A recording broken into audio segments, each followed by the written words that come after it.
Hey guys, welcome to week 12 in geometry. Friendly reminder, I know you guys get tired of me saying this, but make sure you've got your math notebook out and you're ready to take good notes, including the warm-up. So this week's warm-up is looking at these two triangles and determining if you can prove the triangles are congruent. I know we're kind of taking a step backwards and looking at congruency, which was covered in the previous unit, but we're going to build on this and we're going to compare it to similarity this week. So I want us to kind of step back and look at how we prove that two triangles were congruent, and then we're going to see how we can manipulate that a little bit and prove triangles are similar this week. So before we get there, can you prove these triangles are congruent with the ticks and arcs and information given below? Give it a try. Think about this, click pause, and then when you're ready to check your work with mine, go ahead and click play. All right, so when we looked at congruent triangles, we knew that all corresponding sides were congruent and all sets of corresponding angles were congruent. And instead of having to prove all 6 of those things, we learned some shortcuts last unit. So can we use one of those shortcuts to prove that these two triangles are congruent? We sure can. So we've got 2 sets of corresponding sides that are marked with the 1 tick. We also have these 2 sides. Both have 2 ticks on them, so we know they're congruent. And then we've got this 1 set of arcs right here that show us these angles are congruent. We also know they're congruent because they are vertical angles.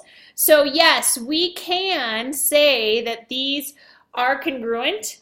So we can say that triangle SLN, not M, and it's congruent to triangle KWN. KWN, and we know this because of the side and then included, we have an angle included between this other side. Included, remember, is a fancy way of saying sandwiched between. So we've got an angle sandwiched between the 2 sets of congruent sides. We've got an included angle. So we prove this by the side angle side postulate. So this week we're going to take a look at some shortcuts to prove that triangles are similar. Just a friendly reminder, since we are now working in Unit 3, I'm no longer accepting redos from Unit 2.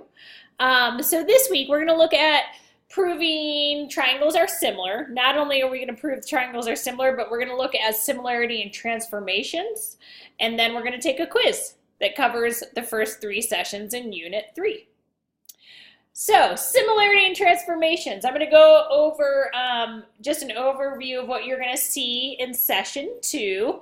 So, Session 2, you're going to look at similarity and transformations. So, you're going to see a word rigid transformations, and I just wanted to make sure you understand what that term means.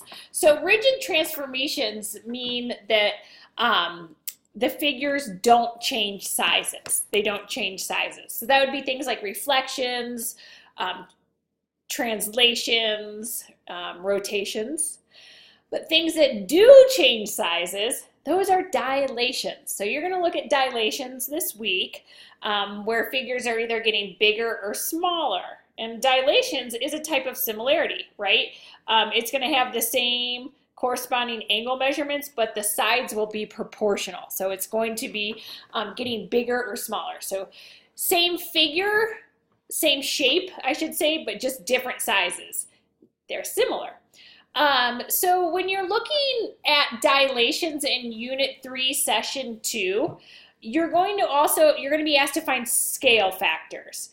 And I just wanted to point some important things out. In order to determine the correct scale factor, it's really important that we know the pre-image and the image so that we're paying attention to, is the figure getting bigger or smaller?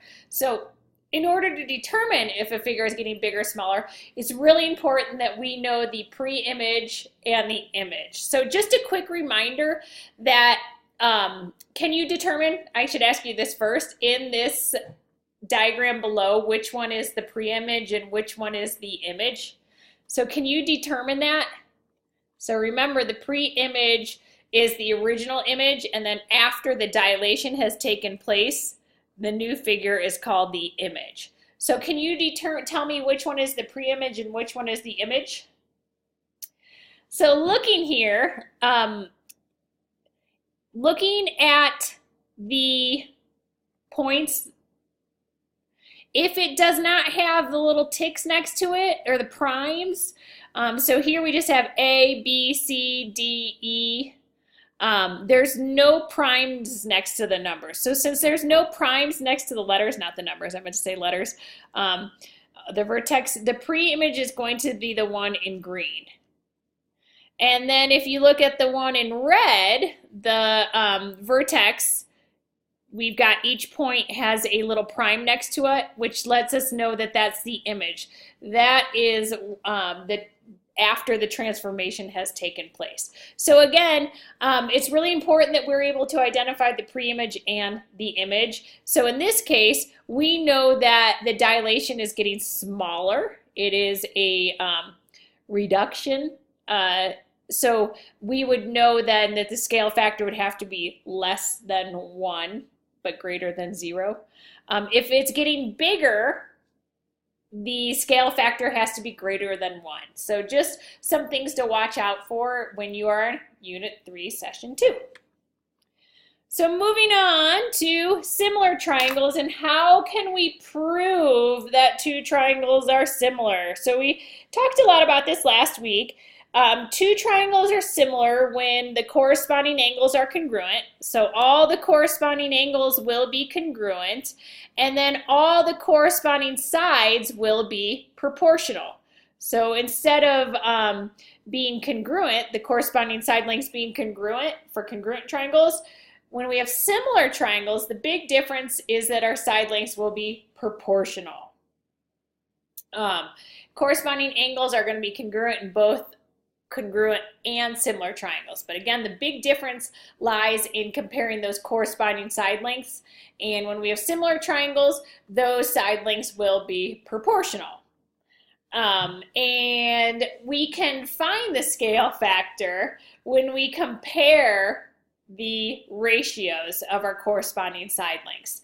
So looking at this triangle, these are similar triangles. This side here corresponds with this side. I know because it's located between, this arc has one arc, this angle has two arcs, so these are, both sides are located in the same spot. So 10/20. And again, we always want to compare the corresponding sides. So we've got 10/20.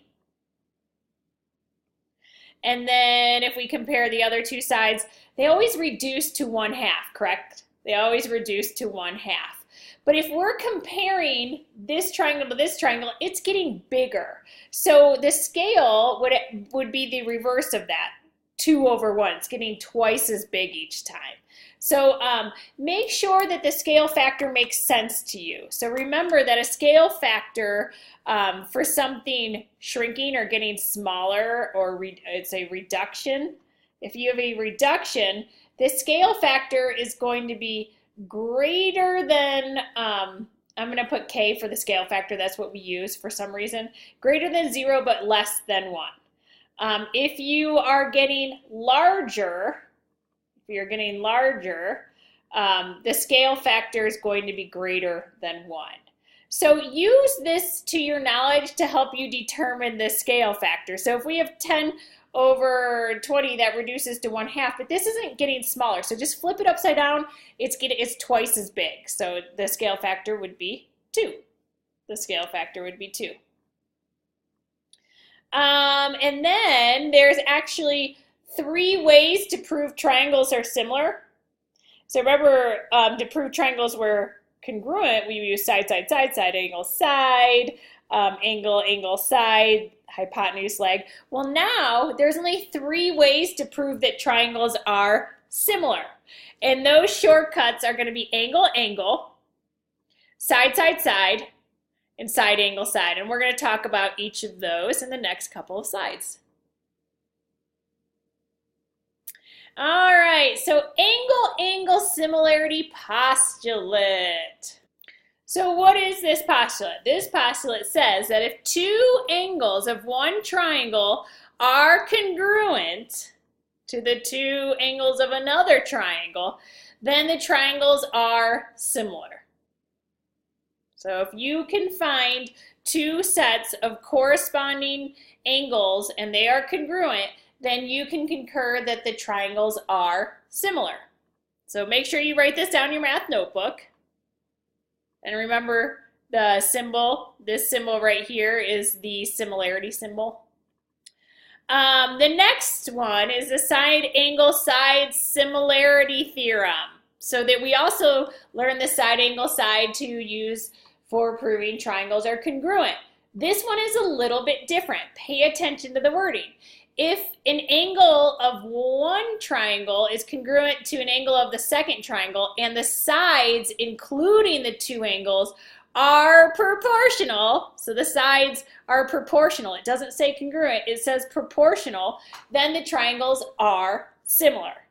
So the big difference between the side angle side used for congruency and the side angle side used for similarity is that the 2 sides are proportional. So here this side and this side are corresponding, and then this side and this side are also corresponding. And when we compare these, we would have 2/3 equal to 4/6. Those ratios are proportional. Remember, we can cross multiply to prove that they are, this is a proportion. So 4 times 3 is 12, 2 times 6 is 12. So I know this is a proportion. So since those sets of corresponding sides are in fact proportional, and we've got an included angle that is a set of 2 included angles that are congruent, then we have used the side angle side similarity theorem, and we can prove that triangle ABC is congruent to triangle DEF. Again, the big difference is that the corresponding sides are proportional here. And then we can use that theorem to prove those triangles are congruent. The last theorem is the side, side, side similarity theorem. So this says if the corresponding sides of 2 triangles are proportional, again, not congruent, but proportional because we're proving these 2 triangles are similar, not congruent, then the triangles are similar. So if we look at corresponding sides, so take a look at some corresponding sides, and if the sides are proportional, then we're good to go. So this side here and this side here, these are corresponding, so I can set up a ratio, 6/8, and then do the same for all the other corresponding sides. Again, these are all the same, so not much difference going on here, but this side and this side are corresponding, so I could say set up a proportion. And since it's the exact same thing, it is a proportion. So again, I really want to keep reiterating that here we're looking to see that the side lengths are proportional. The angles will be congruent, but the side lengths are proportional when we're proving 2 triangles are similar. All right, so let's put these to the test. Are the 2 triangles below similar? And if so, what theorem can you use? So again, we've learned 3. There's only 3 postulates and theorems that we can use shortcuts to prove that 2 triangles are similar. And those are the angle, angle, side, side, side, side, angle, side. So there's a little less than when we proved that the triangles were congruent. So again, make sure we've got it. You've got 3 to choose from now. So can we use one of these to prove that these two triangles are similar? So if you want to click pause and see if you can determine this on your own and then press play when you're ready to check your work with mine. All right, so the first thing that I see is that we have a set of corresponding angles that are congruent. Then I see, let's see here, we've got this leg and this leg are corresponding. So I'm going to set up a ratio with those two legs, 5/15.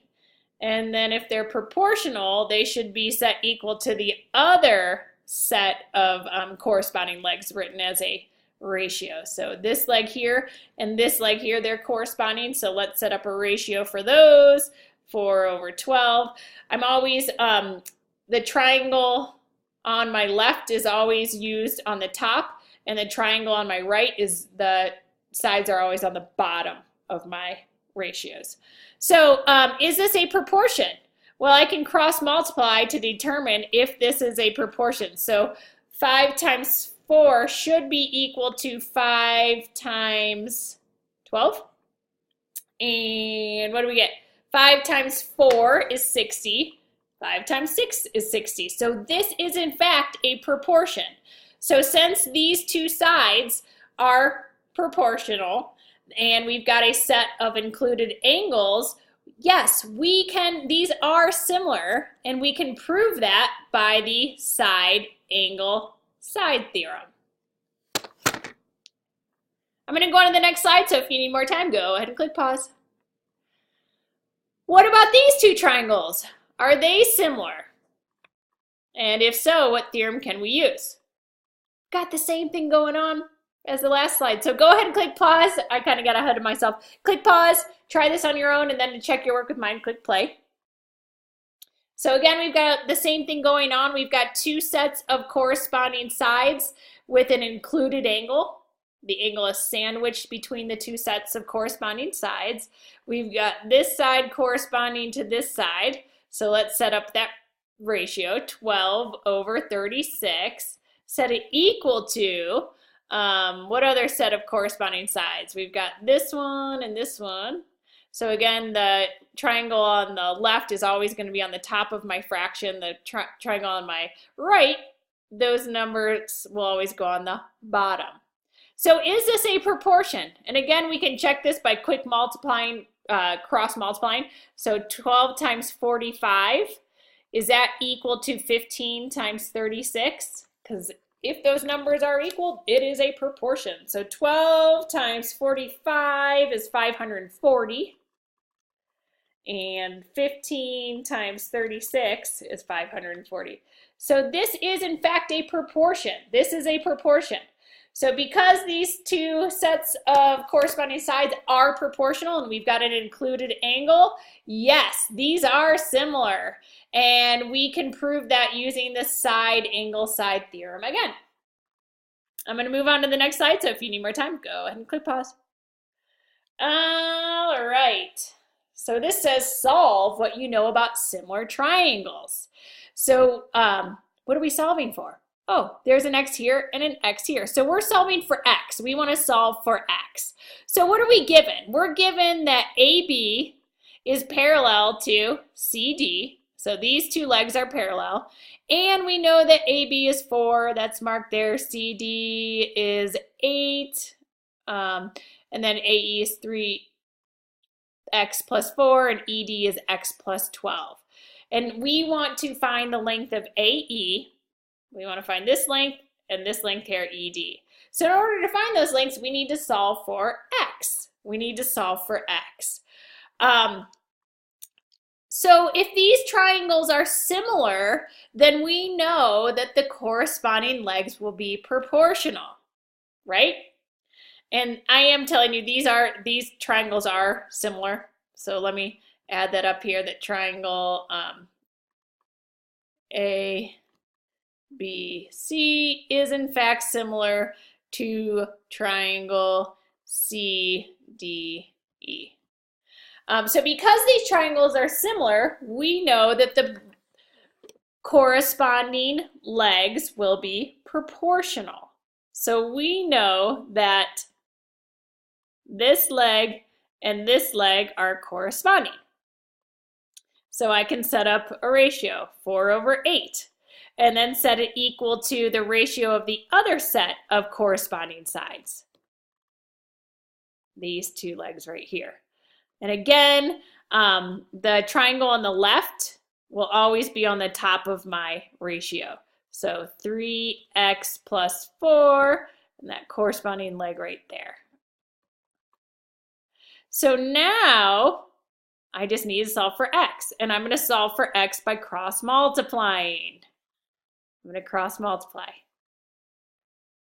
So I've got 8 times 3x plus 4, and then set it equal to, when I cross multiply, let's do this in another color, these terms.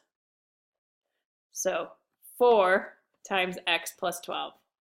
Need to do a little bit of distributing. 3x times 8 is 24x. 8 times 4 is 32. Set it equal to 4 times x is 4x. 4 times 12 is 48. Then I'm solving for x. I'm trying to get all my x terms on one side and all my constants on the other. So I'm going to start by subtracting 4 from each side. Not 4, 4x for both sides. And I get 20x plus 32 equals 48.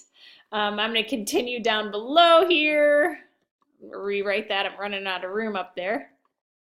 Subtract 32 from both sides.